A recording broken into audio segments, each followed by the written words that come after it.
Hey guys, this is Jade from Jammin, and today I wanted to talk to you guys about Jammin, making music without a computer. Now, why would anyone want to do that? The computer has so much to offer. Well, the reason I made Jammin was because I was so sick and tired of having to plug in my MIDI controller, load up Logic, load up a VST, updates, crashes, and that process of creation really got diminished every time I did that. I felt I needed something different. I started playing piano when I was 13. I got a little simple Casio keyboard and that was pretty much my thing. And then I eventually wanted to record those songs and somebody introduced me to GarageBand, and that's pretty much how I started making music and making tracks on GarageBand.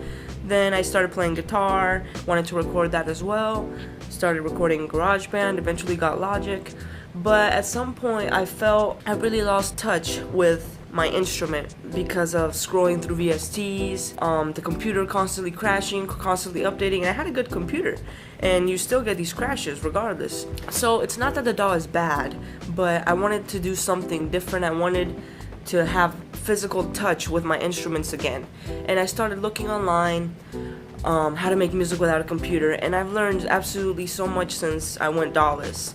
I was DAWless, completely DAWless, recording without a computer. I recorded into a H4n Pro for about 2 years. I was completely DAWless, and there was always a missing link, the end part, and I eventually went hybrid, which means I now jam DAWlessly, create my ideas without the computer, and then when I'm ready to record, I take that to the computer and make a finished track. So I bought and sold a lot of gear. I went through a lot of gear in the past 2 years trying to find the right setup.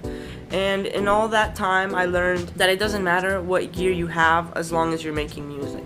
So I wanted to talk about a few setups that are good so you don't waste as much time as I did. There's a few ways of doing this. There is no right or wrong way. It really depends on what you like and on your workflow. The first thing that you need to ask yourself is, what kind of musician are you? Are you a keyboardist? Are you a beat maker?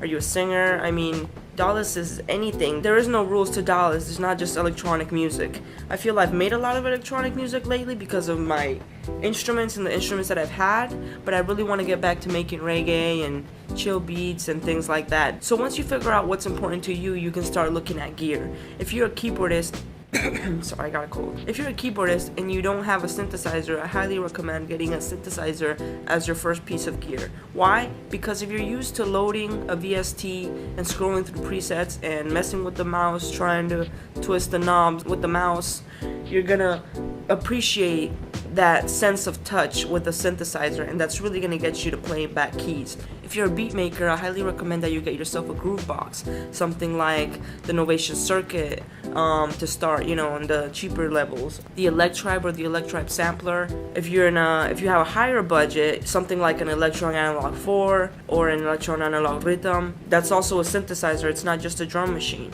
But if you're starting off and you're on a budget, I highly suggest that you stop lusting over expensive gear that you can't afford and stay within your budget. That way you get all the essentials that you need to build a foundation for your studio. So when I first started, I was really into the Korg Volca series. The Volca Keys, Volca Bass, Volca Beats, Volca FM. They're all great synthesizers with built-in sequencers. The Volca Keys has some effects. I don't remember if the other ones do or not. It's been a minute. But they were great starting pieces, and I actually still have my Volca Keys because it just sounds so awesome. Even with all this gear, I still keep my Volca Keys because it's just an awesome piece of gear.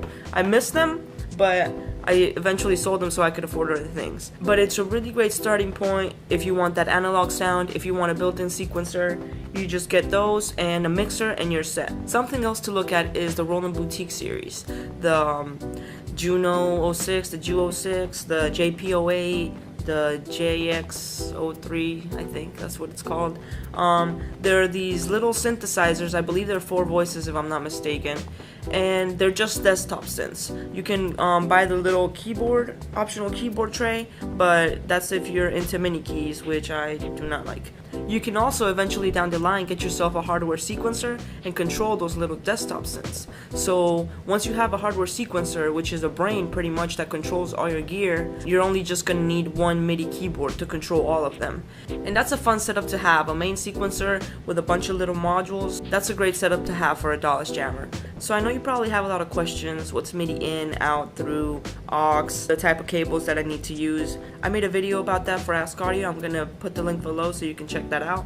But basically, you're gonna want to get yourself a MIDI through box. These things are like 40-45 bucks, and it's gonna make your life a whole lot easier once you have more than one piece of gear, because it'll let you choose a piece as your main piece, and then that piece will control and send clock to all your other gear as well. I normally used it when I have my Octatrack. I'm waiting on my new one. Octatrack was my main clock, and then I used the through box for that, and I send clock and I sequenced all my other gear with that box. So I highly recommend making that purchase, because at some point in the chain, connecting MIDI out, MIDI in, the clock is gonna start lagging, and that's a great solution for that. So when I first went on my journey, my main thing was I want to get inspired again. I want to get back to making music.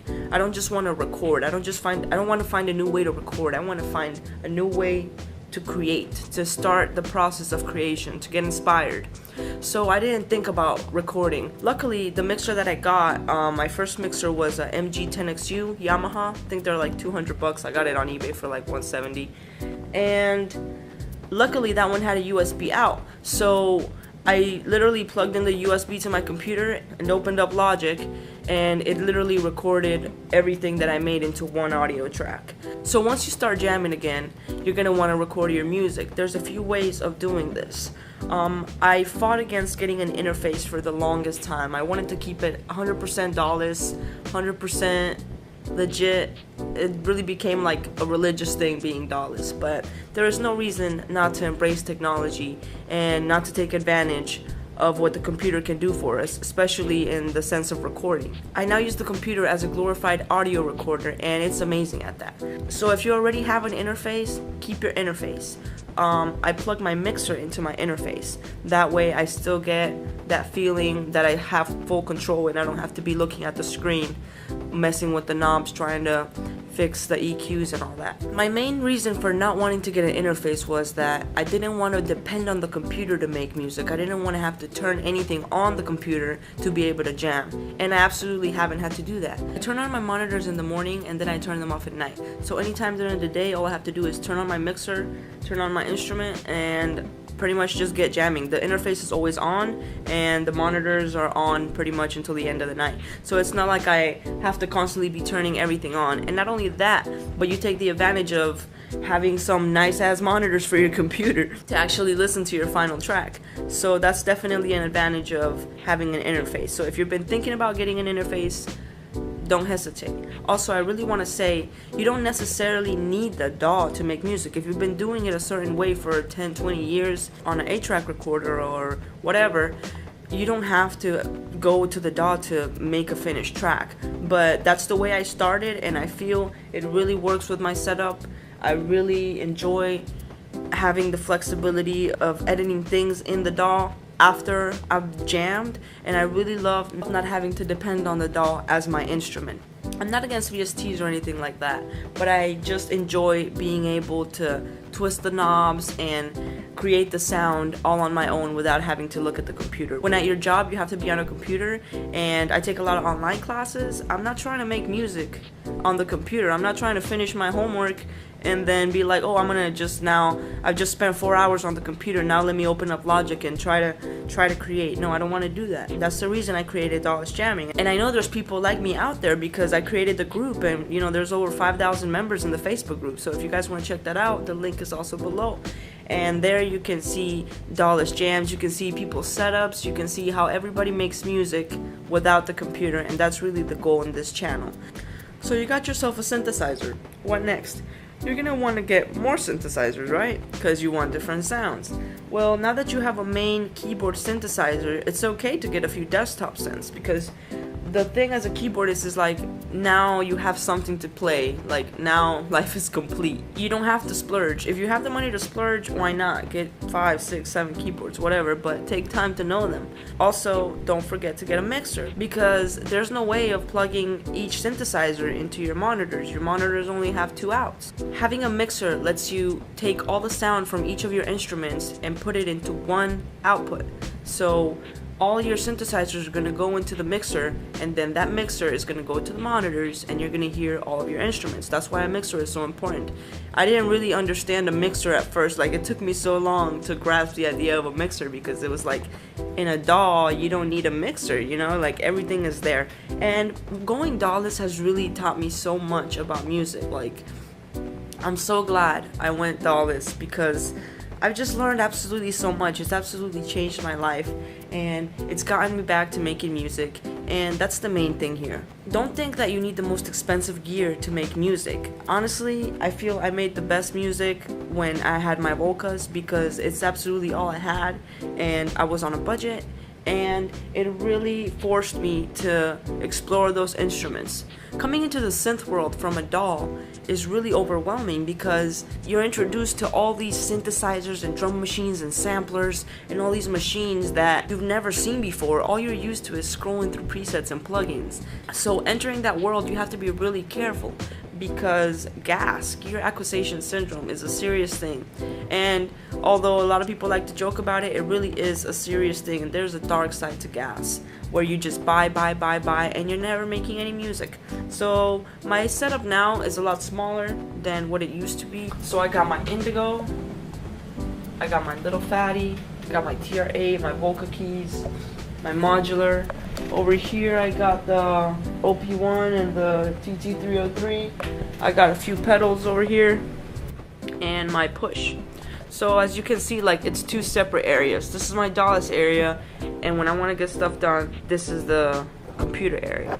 And it's nice to have two areas, because like I said, I don't like the idea of having to depend on the computer to make music. So if you're like me and you want to get inspired and you want to see my process and everything I'm learning and not make as many mistakes as I did when I started, don't forget to give it a thumbs up and subscribe so you guys can check everything out. So you got yourself a mixer, you got yourself some synthesizers, you got yourself a groove box. Make some music.